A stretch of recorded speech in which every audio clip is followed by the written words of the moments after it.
السلام علیکم دوستو. آج کچھ بات ہو جائے پاکستان میں رول آف لاء کی، قانون کی بالادستی کی، آئین کے احترام کی.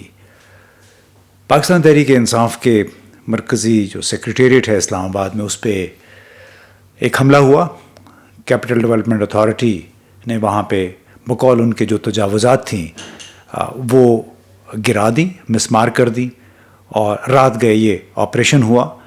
اور یہاں پہ ہوتا ہی ہے، آپ کو معلوم ہی ہے کہ اس قسم کے آپریشن رات کے اندھیرے میں ہی ہوتے ہیں تاکہ کسی کو پتہ نہ چلے. کچھ لوگوں کو گرفتار بھی کیا گیا، توڑ پھوڑ بھی ہوئی.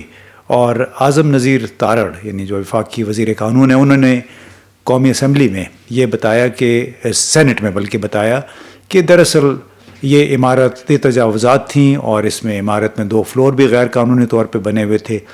لیکن سوال یہ پیدا ہوتا ہے کہ کیا صرف اسی وقت سی ڈی اے کو یا حکام کو خیال آتا ہے تجاوزات کا جب کوئی جماعت یا اس کے مالکان وہ اپوزیشن میں چلے جاتے ہیں؟ تو یہ بڑے بھونڈے انداز میں یہ کام ہوتا رہا ہے. بلکہ گزشتہ دور حکومت یعنی پی ٹی آئی کے دور حکومت میں تو اعظم سواتی پی ٹی آئی کے سینیٹر تھے، اس کے باوجود ان کے فارم ہاؤس کے آس پاس جو تجاوزات تھیں وہ ہٹا دی گئی تھی. انہوں نے تو کوئی اس پہ اعتراض نہیں کیا تھا. تو آج یہ موضوع سینٹ میں بھی زیر بحث رہا، اور آئیے دیکھتے ہیں کہ شبلی فراز صاحب نے جو مرکزی رہنما پی ٹی آئی کے کس انداز میں اس تمام معاملے پہ احتجاج کیا اور گرفتار شدہ افراد کی رہائی کا مطالبہ بھی کیا. کہ جو کچھ ہو رہا ہے یہ ہمارے ساتھ ہو رہا ہے. دیکھیں یہ صرف ہمارے ساتھ نہیں ہو رہا. فراز صاحب نے کہا تھا میں آج ضد پہ اگر ہوں تو خوشگما نہ ہو، چراغ سب کے بجھیں گے، ہوا کسی کی نہیں. ٹھیک ہے، یہ سمجھتے ہیں کہ جو کچھ بھی ہو رہا ہے یہ ان کے ساتھ ہو رہا ہے اور یہ شریک ہیں، یہ ان کے ایمان پہ ہو رہا ہے. یہ سیاسی طور پہ مقابلہ نہیں کر سکتے پاکستان تحریک انصاف کا، پاکستان تحریک انصاف کے نظریے کا، پاکستان تحریک انصاف کے چیئرمین عمران خان کا. تو یہ اس اوچھی ہتھکڑوں پہ اتر آئے ہیں. بڑا افسوس ہوگا جب یہ کل تاریخ لکھی جائے گی، جب تارڑ صاحب اور باقی جتنے بھی ہمارے کولیگز ہیں ان کے پوتے اگلی جنریشن پڑھیں گی تو وہ دیکھیں گی کہ کس کا کیا کردار تھا، کون تاکوں پہ رہا، کون پھر راہ گزر. شہر کے سارے چراغوں کو ہوا جانتی ہے. All this is happening under your watch.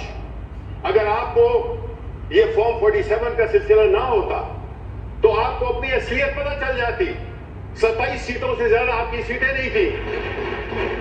آپ ایک سٹولن مینڈیٹ سے آئے ہیں تو کم از کم تاثر تو یہ دیں کہ آپ اچھے لوگ ہیں. یہ اس قسم کے حرکتوں سے، اس قسم کے ہتھکنڈوں سے آپ پاکستان کے عوام یا اپنے ووٹرز کے دلوں میں جگہ نہیں بنا رہے. آپ نفرتیں پیدا کر رہے ہو. آپ ایسی حرکتیں کر رہے ہو جس سے کہ نہ تو اس ملک میں جمہوریت، نہ اس ملک میں ووٹ کا تقدس، نہ اس ملک میں جو رواداری ہے وہ پنپ رہی ہے. یہ حالات جو کریٹ کیے گئے ہیں، ابھی منسٹر صاحب نے یہ ہمیں یہ جو فائنینس کے جو ہمیں فیکٹس اینڈ فگرز دیے ہیں، جناب والا ایشین ڈیولپمنٹ بینک کے پریزیڈنٹ نے کہا کہ پاکستان کی اکانومی آئی سی یو میں ہے. پاکستان کی جو فورن ڈائریکٹ انویسٹمنٹ ہے 50 سال میں پہلی دفعہ جو ہے سب سے کم ترین ہے. یہ ہم نہیں کہہ رہے، یہ فیکٹس اینڈ فگرز بتا رہی ہیں. ایسے حالات جس میں کہ سیاسی عدم استحکام ہے اور وہ آپ کا پیدا کر رہا ہے. آپ بحیثیت ایک سیاسی جماعت کے، آپ کا رول سیاسی نہیں ہے. آپ ظلم اور طاقت کے ذریعے دوسری پارٹی جس کو کہ پورے عوام کی تائید حاصل ہے، تبھی تو یہ پارٹی ماضی کا پارینہ، قصہ پارینہ بن گئی ہے. پاکستان پیپلز پارٹی ملک کی سب سے بڑی سیاسی جماعت، ملک کے سب سے پاپولر لیڈر ذوالفقار علی بھٹو، وہ آج کہاں پہ ہے؟ اس کی وجہ یہی ہے کہ آپ نے نظریے پہ قائم رہے. آپ نے اقتدار کے لیے ہر ایک کے ساتھ آپ نے معاہدہ کیا. آپ نے ابھی بھی یہی کیا کہ آپ حکومت میں نہیں بھی ہیں، آپ حکومت میں ہیں، آپ ہر چیز میں شامل ہیں. آپ یہ نہ سمجھے کہ آپ لوگ سمجھیں گے کہ آپ اس میں شریک نہیں تھے.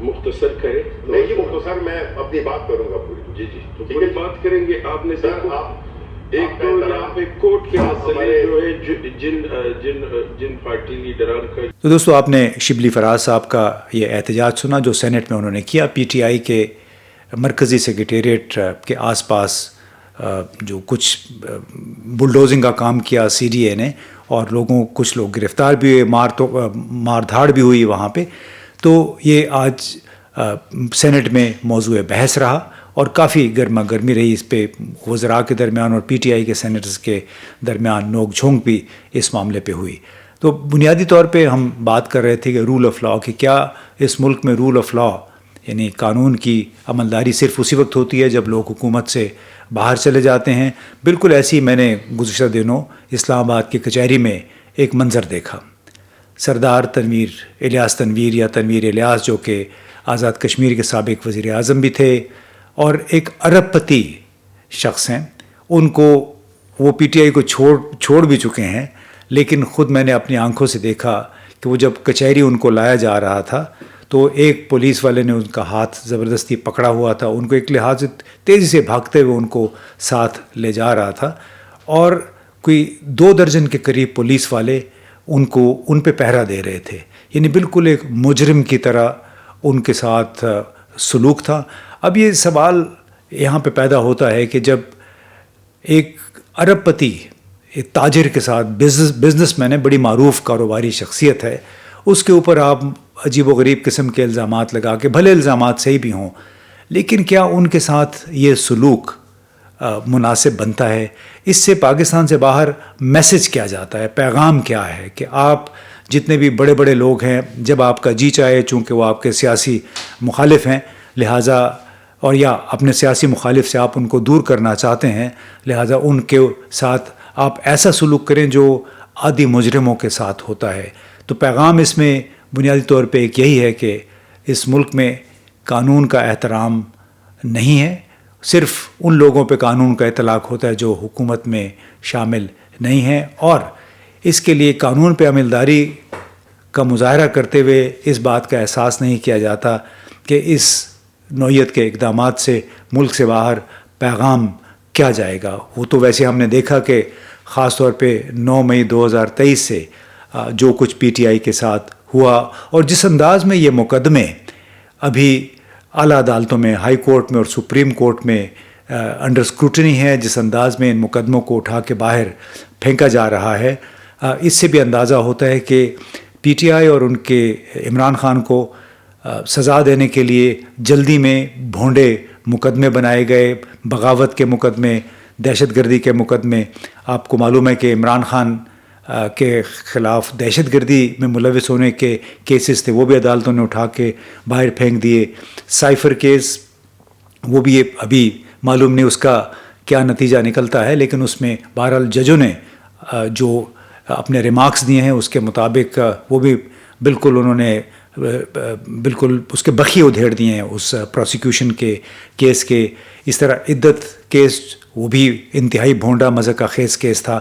تو یہ لگتا ہے ان کو ابھی عدلیہ جو ہے وہ 8 فروری کے انتخابات سے تھوڑی سی انہوں نے پی ٹی آئی کے ساتھ ساتھ خود عدلیہ نے جرت کا مظاہرہ کیا ہے. کئی جج اسلام آباد ہائی کورٹ اور 4 ہائی کورٹس ہیں، ان تمام ججوں نے مل کے ان شکایات کا اعادہ کیا ہے جو ہم کئی عرصے سے سن رہے تھے، بیرونی دباؤ کہ کس طرح عدالتی امور پہ انٹیلیجنس ایجنسیاں اثر انداز ہوتی ہیں اور رول آف لاء کو پامال کرنے کی کوشش کی جاتی ہے. تو یہ لگتا ہے کہ اس وقت صرف پی ٹی آئی حکومت اور مقتدر حلقوں کے سامنے نہیں کھڑی، بلکہ عدلیہ بھی اب اسٹیبلشمنٹ کے سامنے کھڑی ہو گئی ہے، کیونکہ ان کے لیے اس معاشرے میں بہرحال سروائیو کرنا کوئی آسان نہیں ہے، کیونکہ بہرحال وہ اس معاشرے کا حصہ ہیں. جب وہ باہر جاتے ہیں تو لوگ ان سے پوچھتے ہیں کہ جتنے بھی سینکڑوں کیسز بنے تھے پی ٹی آئی کے رہنماؤں کے خلاف بشمول عمران خان کے، ان میں رول آف لاء کس حد تک فالو کیا گیا، کس حد تک قانون کے تمام تقاضے پورے کیے گئے. اور اسی وجہ سے بہت زیادہ پریشر اس وقت ہائی کورٹ اور سپریم کورٹ پہ ہے کہ انہوں نے انصاف کے ترازو میں تولنا ہے تمام کیسوں کو، اور یہ دیکھنا ہے کہ جو گزشتہ سال 1.5 سال سے زیادتیاں ہوئی ہیں کیا اس کا ازالہ صرف عدالتی احکامات کے ذریعے ممکن ہے یا نہیں، اور کیا عدالتیں آئین اور قانون کی بالادستی قائم کرنے میں کامیاب ہوتی ہیں یا نہیں۔